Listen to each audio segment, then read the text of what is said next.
What's going on, family? Y'all doing all right? Yeah. One time for raising the bar. One time for that home wheel. That joint. Uh-oh. Let me just go ahead and grab this up. Y'all with me? All right. I'm going to try this new joint out. Now, I got this kind of sort of sickness, right? And you can call it a disease. And I can't count the time when active that has brought me to my knees. I've seen it grow to pandemic proportions and sprout like ingrown hairs. And you can pluck and pick with a sharper stick, but it's known to shave off years. And since I'm a registered nurse who believes first in holistic medicine, man, I dropped the ball. And as a fire rescue paramedic, I'm often the first to see them fall. Now, it may start with difficulty breathing or numbness in your fingers and result in a panic attack. But approach this matter like an ostrich with your head in the sand. Ignore the signs and you'll expose your back. No policies or procedures in the rule book. The pages are shades of white and black, but when experienced, it's multicolored. And discolored is the fine print in the back. Now, don't get me wrong. You can live a longer, fulfilling life because some are determined that it won't be them. I read in The Secret, you have the power to control your perception, and therein lies your freedom. But if you choose not freedom, obsession and lesson and depression is sort of greet you.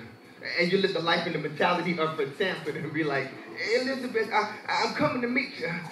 My confession, I got this thing called stressitis, y'all. Yeah, I'm allergic to stress. It's like I break out a little hives all over my back and on my chest. Now, all I expected is a love. You know, nothing more, nothing less. But my dear, some bumberas little you to come test. Now, don't get me wrong, I'm not naturally the violent type. I'll pray for the dude and hope he's blessed. But with a leg or two rats, got buckshot in the bumper backside? Yes! You know what I'm saying? And this is exactly the kind of violence that I come here to suppress or profess. But it all depends if you're the stressor-latee, the stressor-lator, or the stress. Now, I got this silly gravitation towards happiness and this attraction to joy, right? And I find that I'm allergic to the closed-minded and mentally blind. So please, don't holler at your boy. Now, the point of this poem is to be positive. And we'll chat on that matter. But first, you and I together, we're going to climb this real tight grown folk ladder, all right? Of things like, should I A, entertain more foolishness and perhaps admit defeat? B, ignore, debrief, and meditate and release it while sleep? C, all of the above, separate the Indian from the Chiefs? Or D, cast this joke about himself and bust his little head to the white meat, you know what I'm saying? Now, I know some of y'all thought about A and entertain B, but how many of y'all justified C? All right, let me ask you a question. How many of y'all entertain D? See, this is exactly what the problem be. So we admit that we all have anger management issues and we must first start with forgiveness. So I'm going to explore some of the other options that we have before you violently handle your business. Now, the first stage of graduating from Stressitis Anonymous is to admit that you have a problem. And realizing that putting your little sister in the headlock is just not the optimal way to solve it. Here it goes. Now, I believe firmly in turning the other cheek, but first I handle my business. I ain't burning another week. Because half of the time you're burning, the person will never see, and that negative energy is all caught up inside of me. But then I lose because I'm tripping and clicking on family, and that negative energy is multiplied times 3. And that negative energy and that negative in your cheek creates stress. And if you just let it be, it still creates stress. You get on your knees and pray heavily. That relieves stress. Deep breathe, focus mentally. That relieves stress.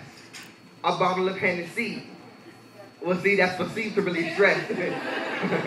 But what you do drunk is what you thought of sober before the mess.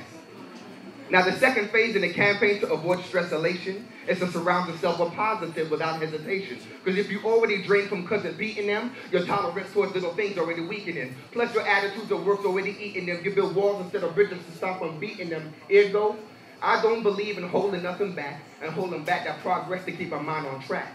So before I flip my tongue and act, I pray. I channel my thoughts, I deep breathe, and I meditate. Now I'm enlightened. But by the time I clean my chakras, I'm straight. And hopefully I got to do a round of yoga earlier that day. Because see, meditation is the ability to self-medicate your mental with no medication, keeping your tongue slump behind your dental. Because you can't listen to God's harmony, yakking your mouth to the world's rhythm. And all that yakety yak distorts the facts. So let me show you how yaks be living. Because yaks have the head of a cow, the tail of a horse, and the skeleton of a bison. The hair of a goat, the grunt of a pig, and horns of an ox for fighting. Now, as for fighting back in the day, oh, I tell you, I was wrong. One little flip of that flipping lip, I had you sipping through a wire jaw. Which ended me up in boot camp, where I had to understand the power of words is not what you mentally or physically hear, but what you metaphysically and spiritually heard. Which leads me to the third phase of the de-stressing process. Yo, it's nonsense of life to be at. You're just constant work in progress, and you got this. Just seek and you shall find, knock and yet it shall be given. God wrote this in Matthew chapter 7, verses 7. See, what's ahead is never greater than the force behind you. It's not what you see, but what you believe. That's great. And I remind you, and as for me, Marlon Ferdinand, I'm a testament of faith, because anything I really pray for, God, that's what God put on my plate. You just got to do what you got to do to benefit you. And if you're the sharpest in your crew, dude, you need a new crew. You know, and if you're the defendant who complains, you're really the plaintiff. And if you plan on pulling one down the level, you must be below him to begin with. See, if we can just control our egos, meaning easing God out, letting the energy go overboard over Venus or Mars bouts, we'll overstand the basic principle for a smoother, sweeter life. Fellas, it's simple. Women are never wrong, and men are never right. See, every argument ain't meant to be entertained. Avoid the fight. You'll be less lonely at night playing Xbox over candlelight. You know what I'm saying? Because it only takes 17 months of smile, but over 200 to frown. And let me tell you, it's a real sad song, but keeping it real goes wrong. First off, when you're mad, adrenaline and chemicals rush into the bloodstream with a crash. Your blood pressure rises, your heart beats fast, breathing starts to increase, your muscles tense and cramp. You lift up that tense hand and then you scream, my bad. I love you. On the real, my brothers and sisters, I do. And if I didn't, I'd be lifeless. Freedom in my heart is what it costs to show my niceness. But it cost me nothing to write this. But the cost of you and I, leaving here with no stress items, priceless. So in short, love all God's children like they're yours. And kick a brother's teeth in only as a last resort. Thank you. One love.